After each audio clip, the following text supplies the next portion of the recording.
नमस्कार। Global trade पर हमारी स्पेशल सीरीज जारी है। दरअसल यूएस की ओर से टैरिफ वॉर से ग्लोबल ट्रेड के समीकरण बदल गए हैं, साथ ही बदल रहा है वर्ल्ड ऑर्डर।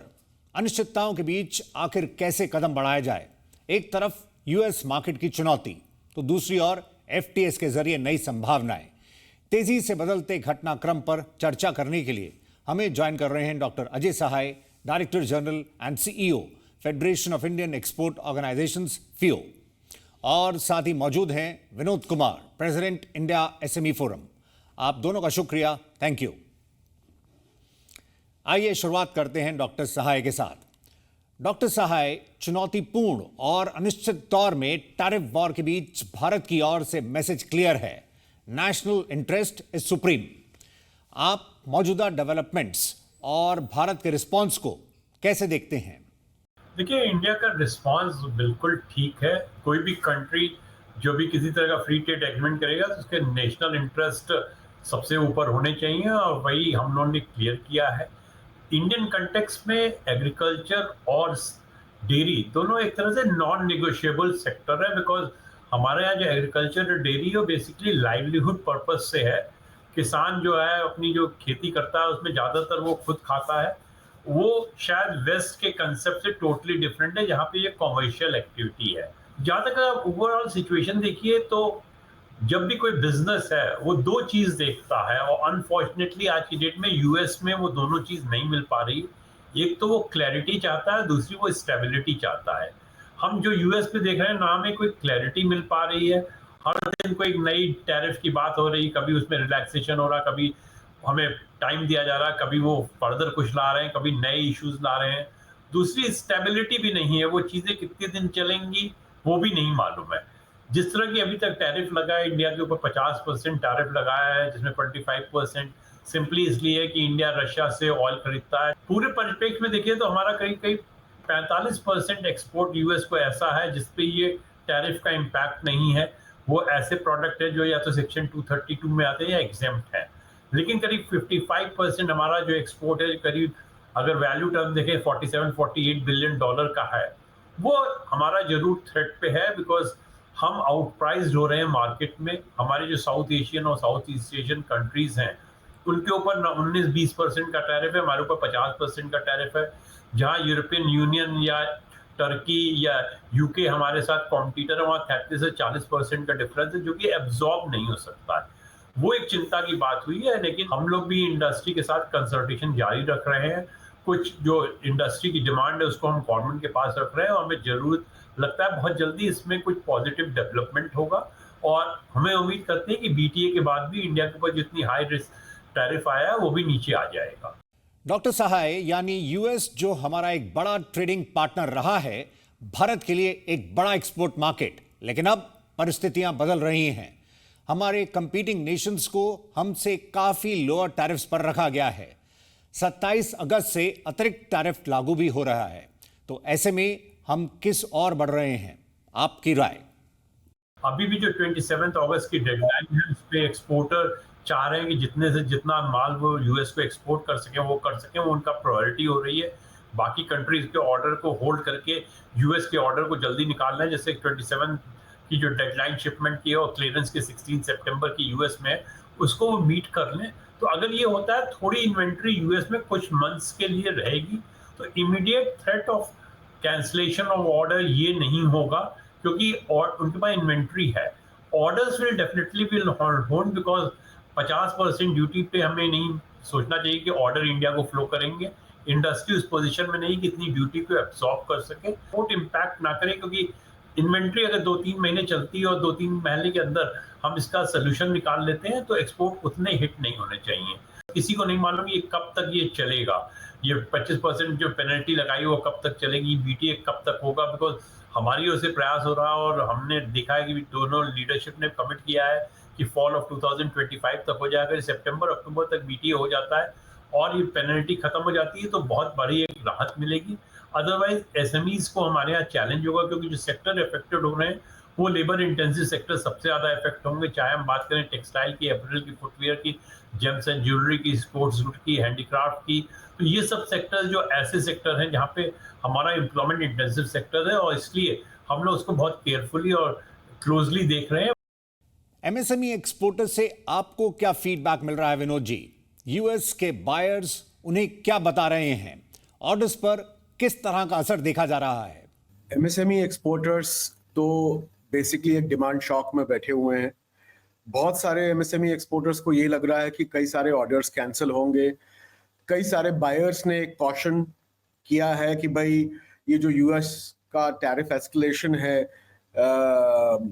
ये मार्केट को डैम्पन कर सकता है और कई सारे ऑर्डर्स जो हैं वो अबेंस में जा सकते हैं। लार्ज स्केल कैंसिलेशन जो अभी तक हमारे नज़र में आया है वो टेक्सटाइल सेक्टर से हैं, जेम्स एंड ज्वेलरी से भी है और गारमेंट्स में भी है। एक्सपोर्टर्स हैं और उनके बायर्स हैं, वो सब रीअसेस करने की कोशिश कर रहे हैं कि सोर्सिंग कॉस्ट कैसे इम्प्रूव हो, टैरिफ को कैसे कस्टमर्स पे, कंज्यूमर्स पे ना सौंपा जाए। अभी जहां तक हमको मार्केट से समझ आया है, कई यूएस परचेजर्स ऑल्टरनेटिव मार्केट्स ढूंढ रहे हैं और कई सारे इंडियन वेंडर्स को बोल रहे हैं कि आप टैरिफ्स एब्जॉर्ब करिए, जो बेसिकली एक बहुत ही अनरियलिस्टिक मैकेनिज्म है।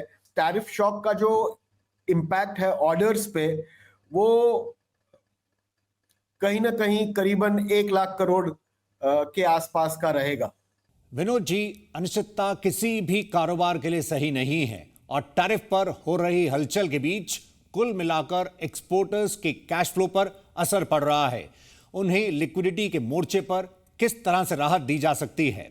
इंडस्ट्री को ऐसे माहौल में किस तरह से सपोर्ट किया जा सकता है? आपका आंकलन क्या बताता है? टैरिफ हाइक्स बेसिकली जो हमारी रियलाइजेशन है ऑर्डर्स में वो कंप्रेस करती है।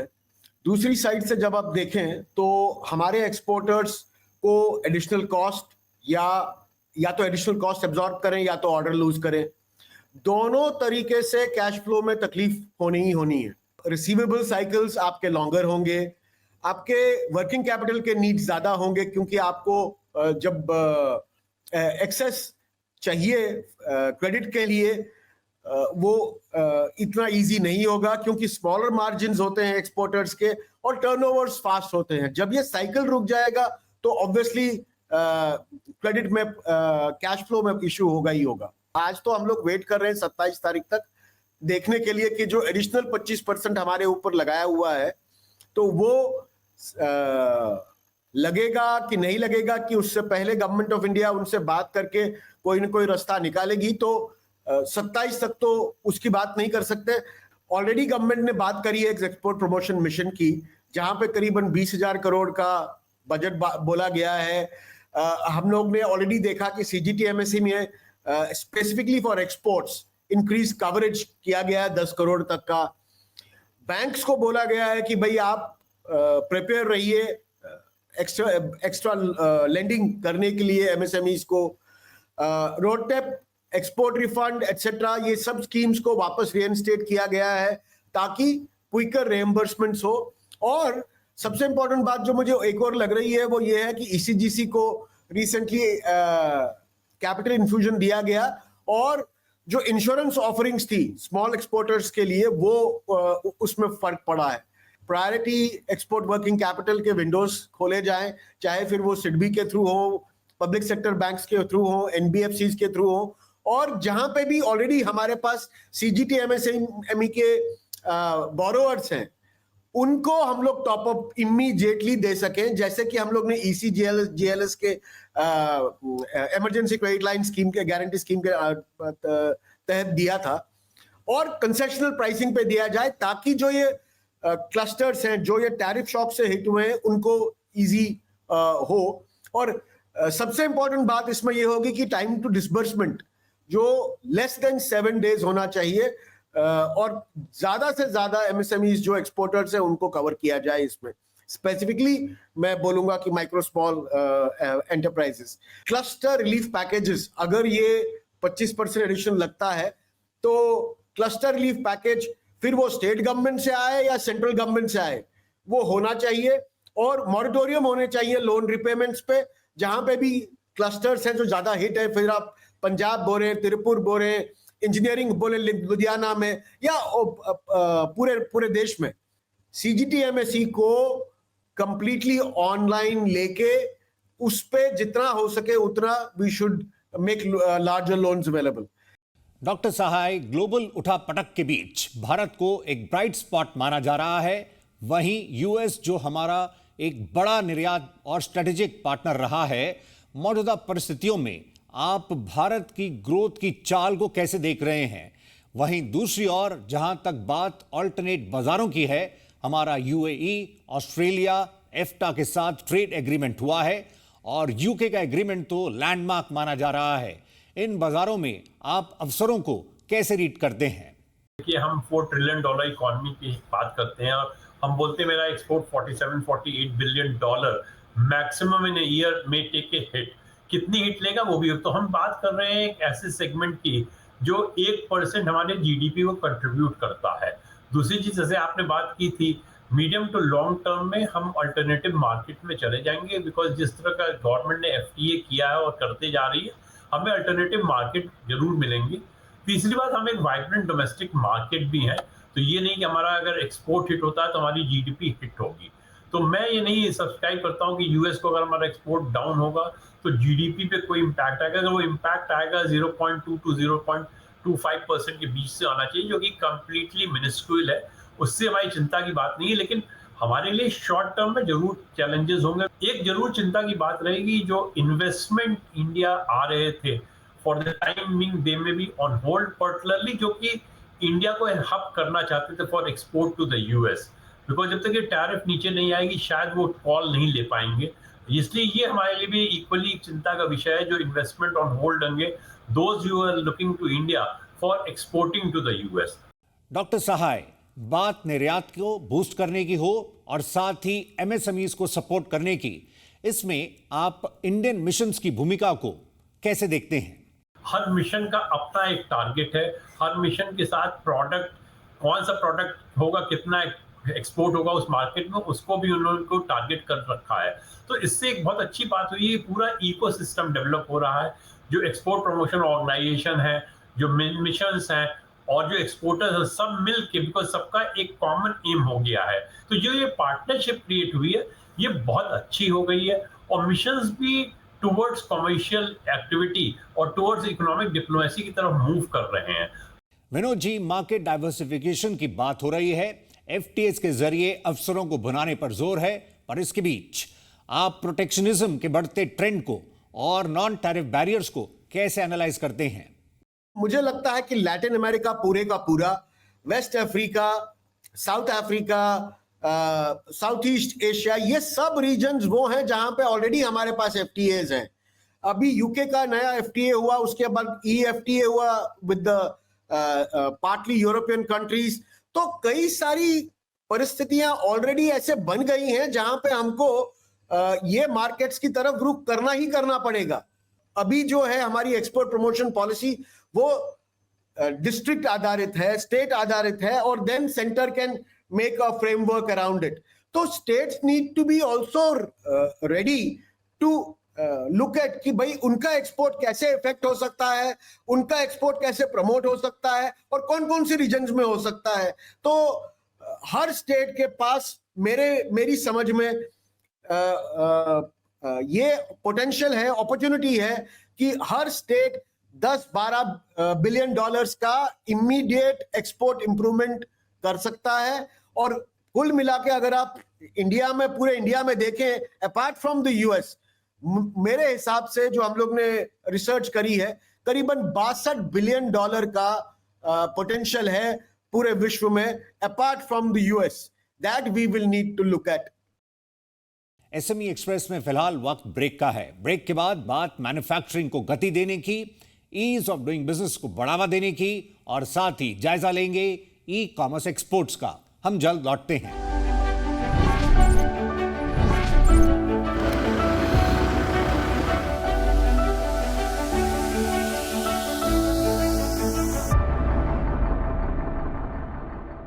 Welcome back. आप देख रहे हैं SME एक्सप्रेस। ग्लोबल ट्रेड पर हमारी स्पेशल सीरीज जारी है। हमारे साथ मौजूद हैं डॉक्टर अजय सहाय और विनोद कुमार। आइए बातचीत को आगे बढ़ाते हैं। विनोद जी, मौजूदा परिदृश्य में एमएसएमईज को मार्केट इंटेलिजेंस, ट्रेंड्स, सेक्टोरल हलचल, प्रोसीजर्स, फॉर्मेलिटीज पर हैंड होल्डिंग की जरूरत है ताकि वो नए मौके भुना सकें। आप इस सिनेरियो में मेक इन इंडिया की अहमियत को कैसे रीड कर रहे हैं? कि मेक इन इंडिया का विजन तभी सक्सीड होगा जब हमारे माइक्रो, स्मॉल, मीडियम एंटरप्राइजेस को मैन्युफैक्चरिंग का सेंट्रल ड्राइवर बनाएं। टेक्नोलॉजिकली अपग्रेड करना पड़ेगा, इनकी प्रोसेसेस को चेंज करवाना पड़ेगा ताकि they are able to have economies of scale.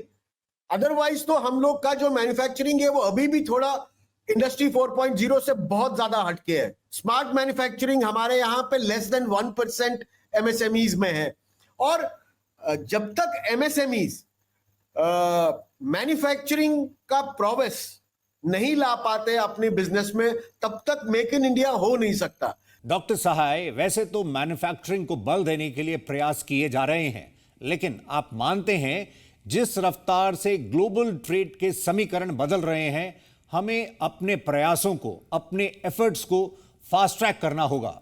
आपकी राय?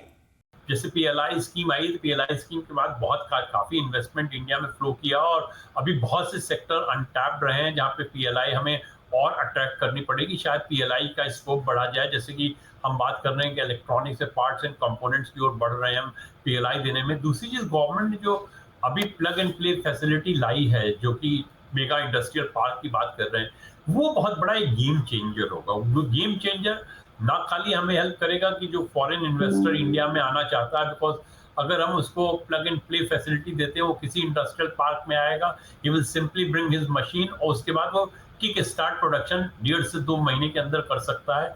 डॉक्टर सहाय, जहां तक बात ईज ऑफ डूइंग बिजनेस की है, इस मोर्चे पर और किस तरह के अतिरिक्त कदमों की जरूरत है ताकि उद्यमियों का फोकस केवल कारोबार पर हो और कारोबार को अगले चरण पर ले जाने पर? आफ्टर ऑल जो भी ईज होती है वो ग्लोबल कंटेक्स्ट में होनी चाहिए, पर्टिकुलरली जब आप इन्वेस्टर्स को चाह रहे हैं कि इंडिया में इन्वेस्ट करें। इन्वेस्टर के पास बहुत से ऑप्शन है, अदर कंट्रीज का ऑप्शन हमारा एक बहुत पुलिंग फैक्टर है कि we are a very large market, but खाली वो अकेला फैक्टर नहीं होगा। ईज ऑफ जो इन्वेस्टमेंट है वो भी होनी चाहिए, ईज ऑफ डूइंग बिजनेस भी होनी चाहिए होगी। गवर्नमेंट ने काफी रिफॉर्म्स किए हैं, लेकिन शायद पेस ऑफ रिफॉर्म और तेजी करना होगा। कुछ हार्ड रिफॉर्म की तरफ भी देखना पड़ेगा, जैसे लेबर का एक इशू है जो कि बहुत सेंसिटिव है बट बहुत इंपॉर्टेंट इंडस्ट्री का है। शायद हम लोग को इंडस्ट्री, लेबर और गवर्नमेंट तीनों को बैठ के इसके ऊपर भी सोल्यूशन निकालना पड़ेगा। कॉस्ट ऑफ डूइंग बिजनेस भी नीचे होना चाहिए, क्योंकि कॉस्ट ऑफ डूइंग बिजनेस भी इंडिया में little high as compare to other countries. आइए अब फाइनल कमेंट्स के लिए बढ़ते हैं। विनोद जी, इस व्यू का दौर में आप ई कॉमर्स निर्यात के पोटेंशियल को कैसे देख रहे हैं? देखा जाए तो फॉरेन ट्रेड पॉलिसी में भी इसको लेकर एक डेडिकेटेड चैप्टर रखा गया। लोकल से ग्लोबल सफर में माइक्रो और स्मॉल उद्यमियों के लिए यह कितना बड़ा बाजार है? माइक्रो एंटरप्राइजेस के लिए सबसे आसान तरीका उनको इंटीग्रेट करने का ग्लोबल वैल्यू चेन्स में, ग्लोबल कस्टमर्स के साथ कनेक्ट करने के लिए सिर्फ ई कॉमर्स है। उसके अलावा और कोई तरीका नहीं है। हमारे जितने भी कॉम्पिटिटर्स हैं उन्होंने इस रास्ते को बखूबी यूज किया है, और हम इसमें जरूर पीछे हैं। ई कॉमर्स पॉलिसी पहली बार एफटीपी फॉरेन ट्रेड पॉलिसी में इंक्लूड करी गई है। ये बहुत बड़ा कदम था, और मुझे लगता है अब इस पे और एक्सेलरेटेड काम करने की जरूरत है। देखिए, जो भी कंट्री सीरियस है अपने ट्रेड के बारे में, अपने एक्सपोर्ट्स के बारे में, तो उन्होंने जिस मार्केट में वो फोकस करना चाहते हैं, कंट्री स्पेसिफिक मार्केट मैपिंग करी है, वहां पे अपने लोग बिठाए हैं ताकि वो लोग high demand product categories, buyer networks, sectoral gaps, चाहे फिर वो अफ्रीका में हो, लैटिन अमेरिका में हो, एशियान में हो, ईस्टर्न यूरोप में हो, पैसिफिक में हो, इस सब जगहों पे जहां पे हमारे बहुत अच्छे रिलेशंस हैं सब लोग से, and they look forward to working with us, इन सब जगहों पे हमको आदमी लगाने की आवश्यकता है। मिशन स्क्वाड्स मतलब कंपैक्ट सेक्टर स्पेशलाइज्ड टीम, जो trade officers, industry experts, cluster representatives जाए, और भाई जैसे हम लोग ने अभी सिंदूर के टाइम पे पार्लियामेंटेरियंस को भेजा, वैसे ही हमको in country buyer meetings, trade fairs, match making events, ये सब करना पड़ेगा उन कंट्रीज में, ताकि हमारे प्रोडक्ट्स उन ज्योग्राफीज में जहां पे हमारे पास या तो ऑलरेडी प्रेफरेंशियल ट्रेड एग्रीमेंट्स हैं, या तो टैरिफ एडवांटेज है, या सेक्टर्स है जहां पे हम लोग स्ट्रॉन्ग ग्लोबल कंपेटिटिवनेस दिखा रहे हैं already, pharma, process foods, auto components, textiles, garments, agri machinery, IT services, इन सब में ये मिशन लगाने का जरूरत है। Testing, certification, packaging, again compliance labs कहां है 50, 70, 80, 100 किलोमीटर के रेडियस में एमएसएमई क्लस्टर्स में? कहीं भी नहीं है। तो अगर हमारे पास वो नहीं है तो हम लोग अलाइनमेंट कैसे कर सकते हैं? डॉक्टर सहाय, लास्ट वर्ड आपसे लेंगे। आपका स्मॉल बिजनेसेस के लिए क्या मैसेज होगा? एमएसएमईज अपने एंटरप्रेन्योरियल जज्बे और बाउंस बैक के लिए जाने जाते हैं, तो फिर क्या मौजूदा चुनौतियों को अवसरों में तब्दील किया जा सकता है? There is global uncertainty, there is rising protectionism, there is tariff war, but at the same time हम China Plus One policies global companies की देख रहे हैं, हम recalibration of global value chain देख रहे हैं जहां इंडिया बहुत अच्छा रोल प्ले कर सकता है, क्योंकि इंडिया के पास ऐसा पोटेंशियल कैपेबिलिटी रिसोर्सेज है जो कि as an alternative to China emerge कर सकता है। फ्री ट्रेड एग्रीमेंट इंडिया को बहुत अच्छी मार्केट एक्सेस अपॉर्चुनिटी दे रहे हैं। अभी हमने यूके के साथ फ्री ट्रेड एग्रीमेंट किया है, हमारे सब एक्सपोर्ट जिस दिन वो ऑपरेशनल होगा जीरो ड्यूटी पे यूके मार्केट में एंटर करेंगे।